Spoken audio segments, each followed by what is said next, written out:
Churches of Christ present Speaking the Truth in Love, a program bringing you life's answers from the Word of God.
My name is Seth Parnell. I'm the minister at the Portia Church of Christ, and it's an honor to be with you today.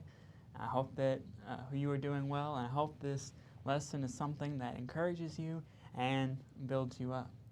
This program is brought to you by the area Churches of Christ, who are listed at the end of this program.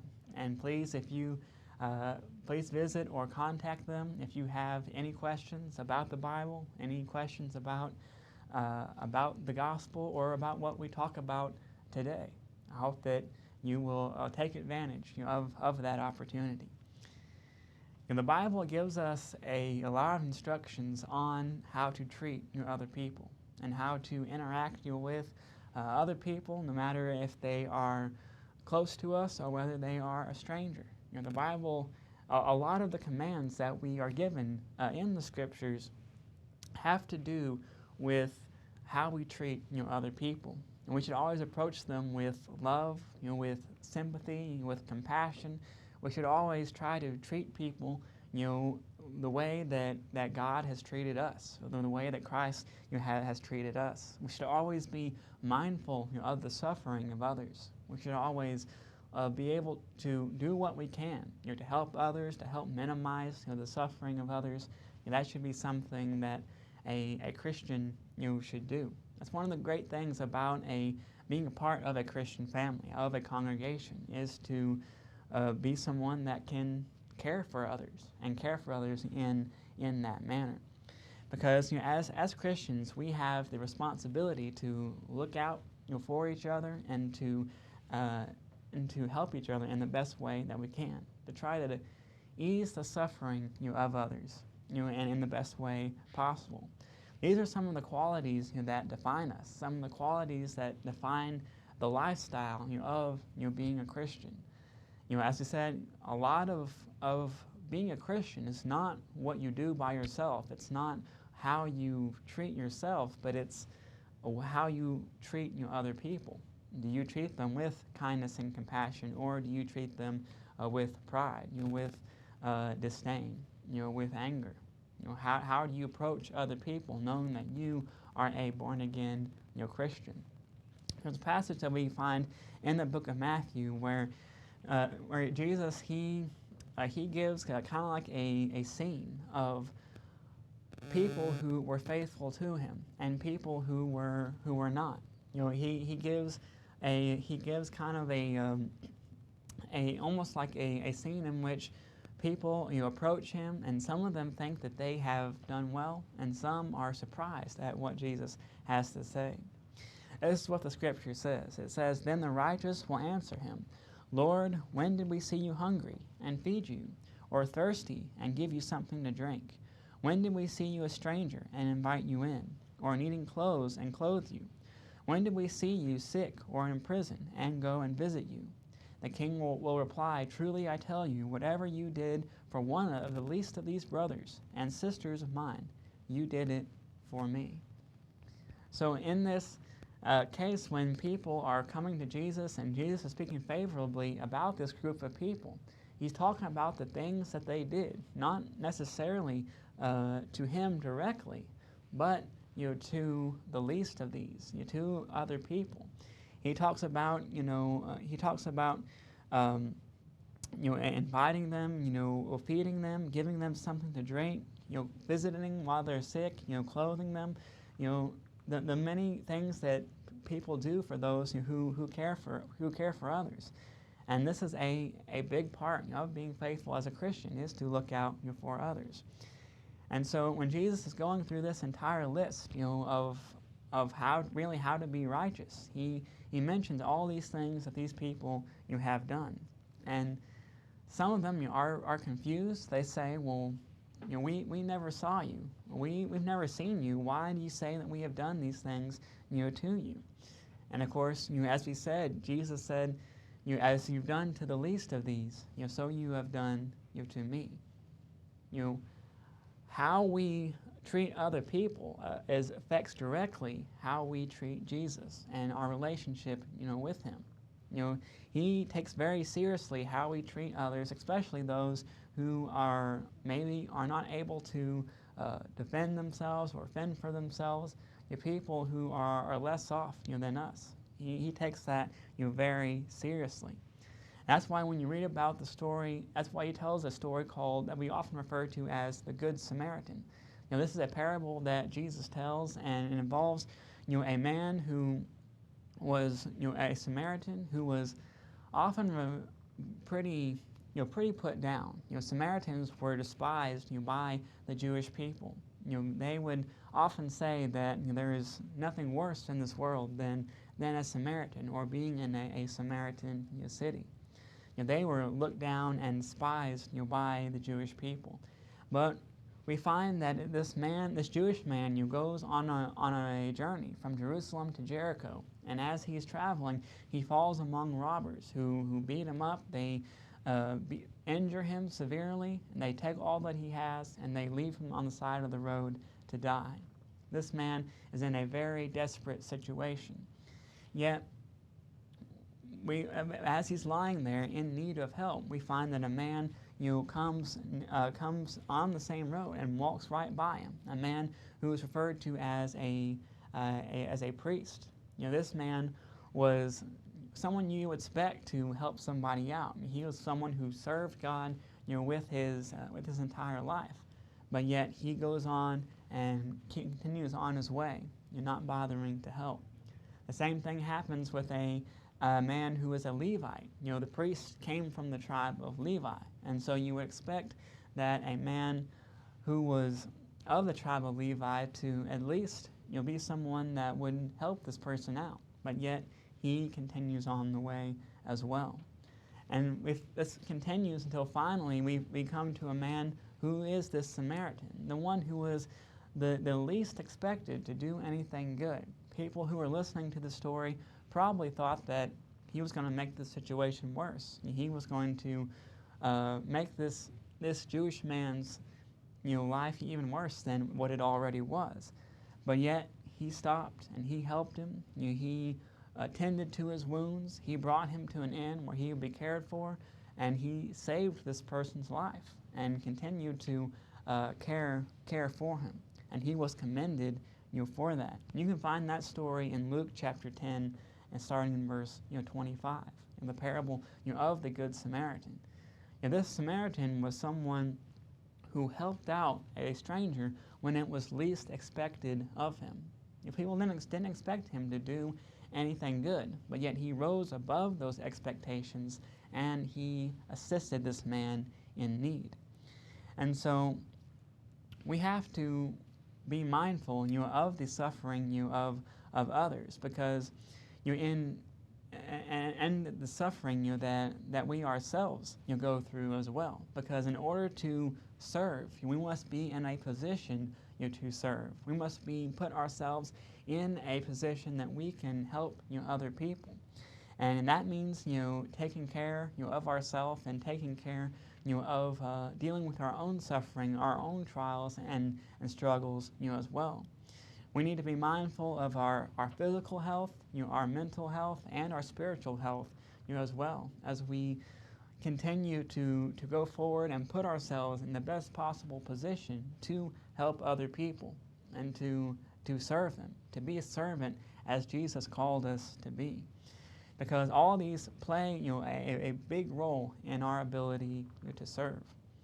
There's a passage in 1 Peter chapter 4, and starting in verse 12, where Peter, he addresses this subject, of suffering, and something that the entire book, of 1 Peter talks a lot about. But in this particular passage, he talks about the suffering, of a Christian. In 1 Peter chapter 4 and verse 12, this is what the scriptures say. It says, "Beloved, do not be surprised at the fiery trial when it comes upon you to test you, as though something strange were happening to you. But rejoice insofar as you share Christ's suffering, that you may also rejoice and be glad when his glory is revealed. If you are insulted for the name of Christ, you are blessed, because the Spirit of glory and of God rests upon you. But let none of you suffer as a murderer, or a thief, or an evildoer, or as a meddler. Yet if anyone suffers as a Christian, let him not be ashamed, but let him glorify God in that name. For it is time for judgment to begin at the household of God. And if it begins with us, what will become for those who do not obey the gospel of God?" Here Peter gives some instructions on suffering, on dealing with our own suffering. If you take a look at chapter 3 of 1 Peter, you can see that he talks about this subject there as well. And he keeps going in chapter 4, knowing that this is something that they are going to need to hear. Because the first century Christians was a group of people that went through a lot of persecution. They went through a lot of suffering, solely based, on their faith. Sometimes that is one of the biggest trials is going through persecution and going through mistreatment, because of your faith. It's easy to just play it low and to forsake your faith for just a moment until that moment is past. But it takes someone who has courage, someone who is bold in Christ, to be to always be a Christian and not to back down from persecution that comes their way. And he talks about this throughout the entire book. But in 1 Peter chapter 4 and verses 1 and 2, at the very beginning of chapter 4, this is what he says. He says, "Since therefore Christ suffered in the flesh, arm yourselves also with the same intention.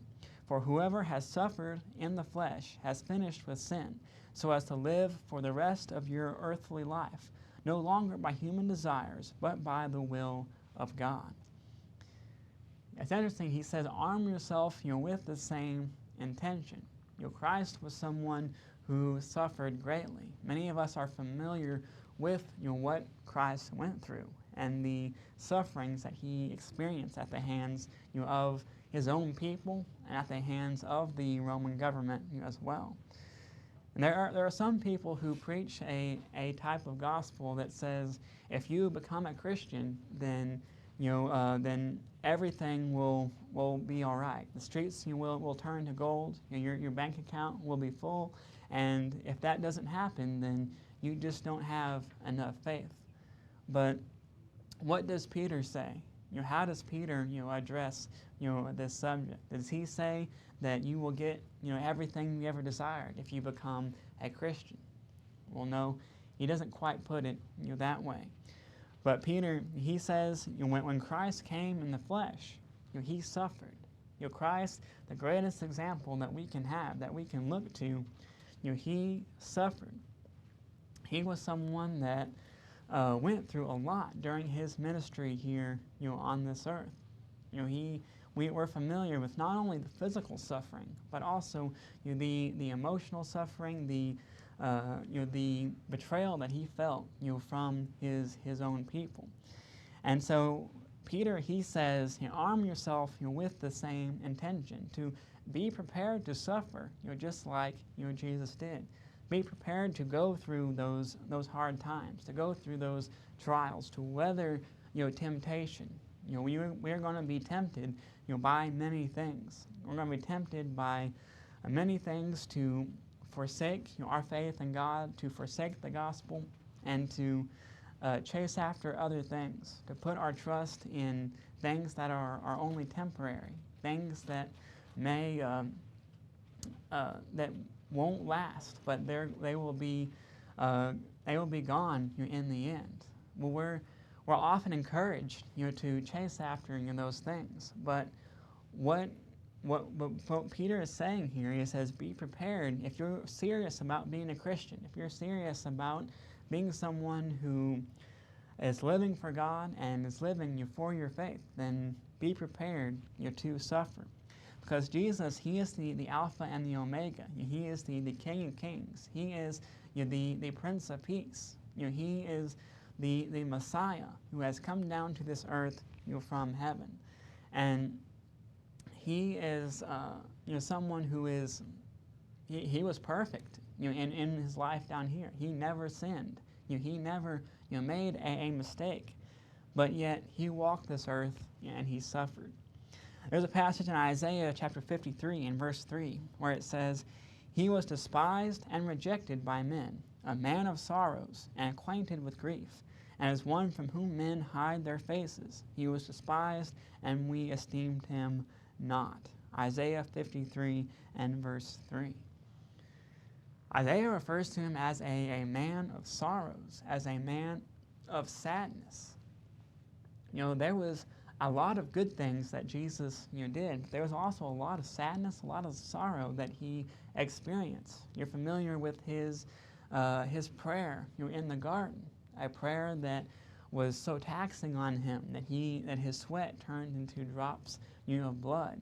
He said, please take this cup from me, but not my will, but yours be done. The NIV translates this as a man of suffering. Jesus was someone who suffered greatly. That's who Jesus was. And we know from the gospel story that's what came true.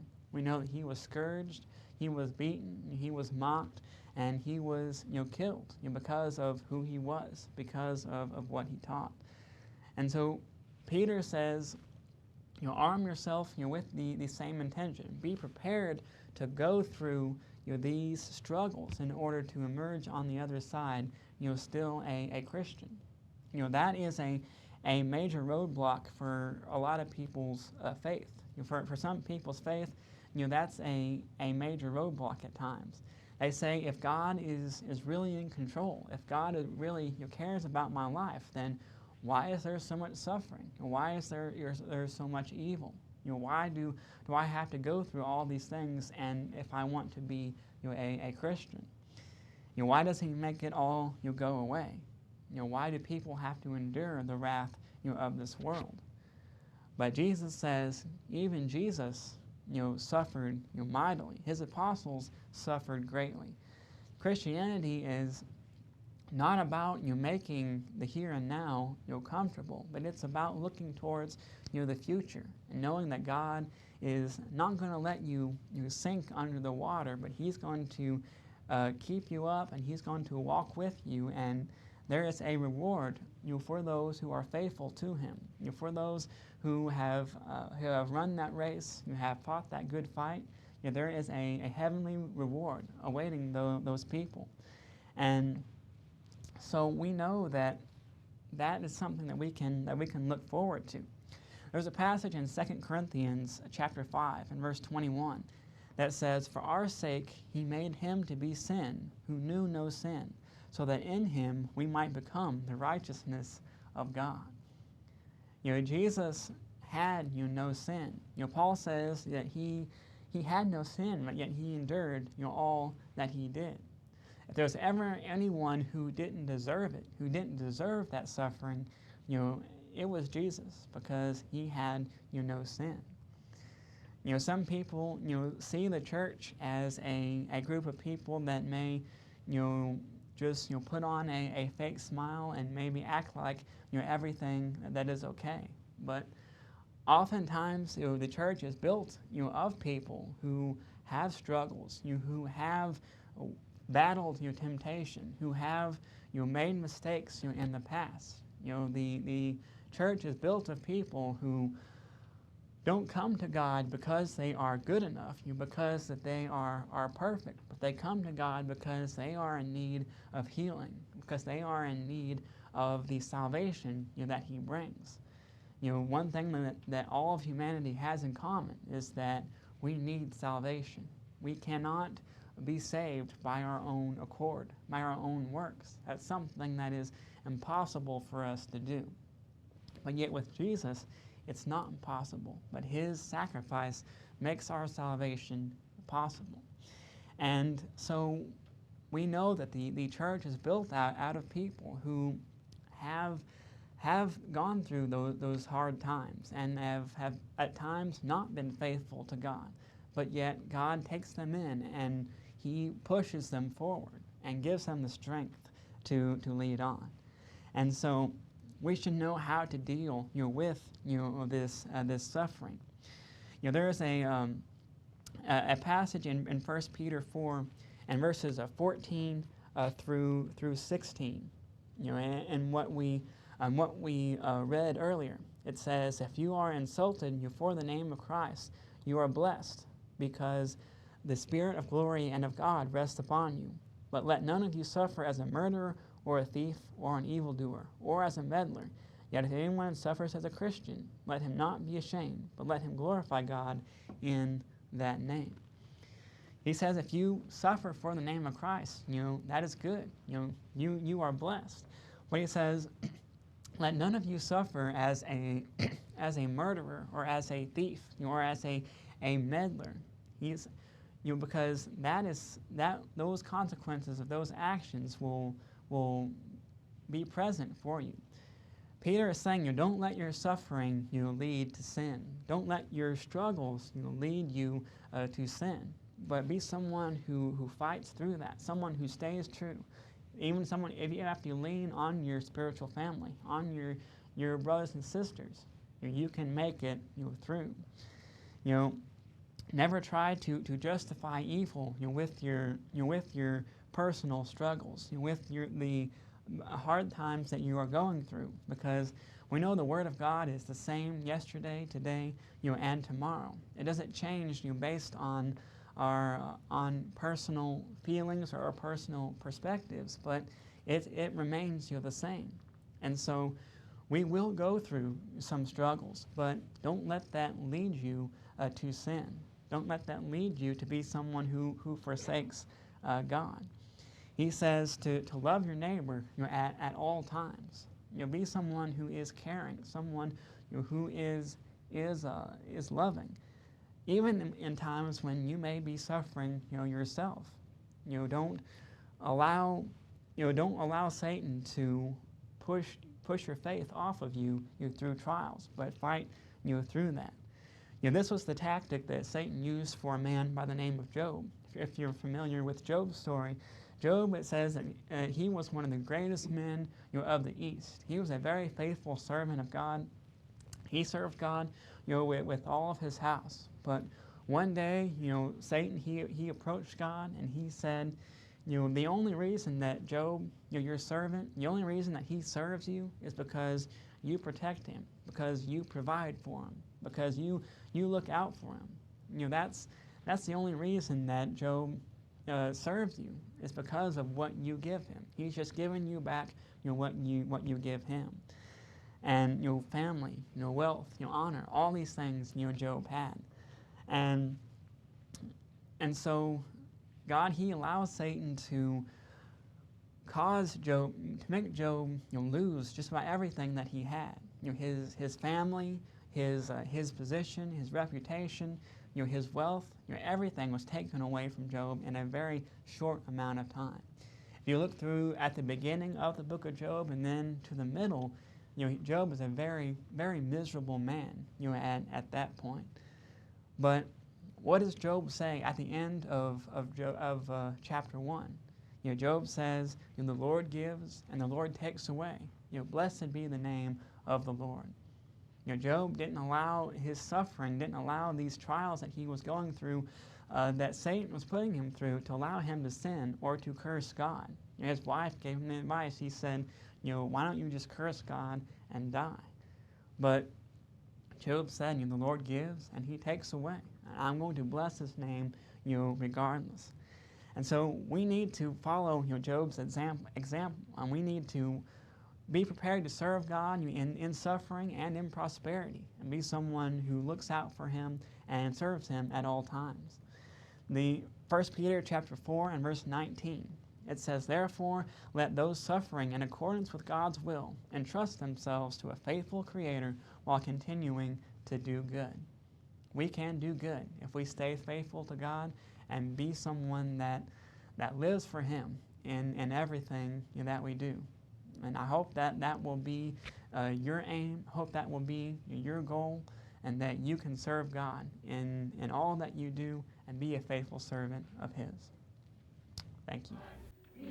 If you have a Bible question, would like to receive a free Bible correspondence course, would like a copy of 2 free books, Why I'm a Member of the Church of Christ, and Basic Bible Lessons, please contact the Nettleton Church of Christ.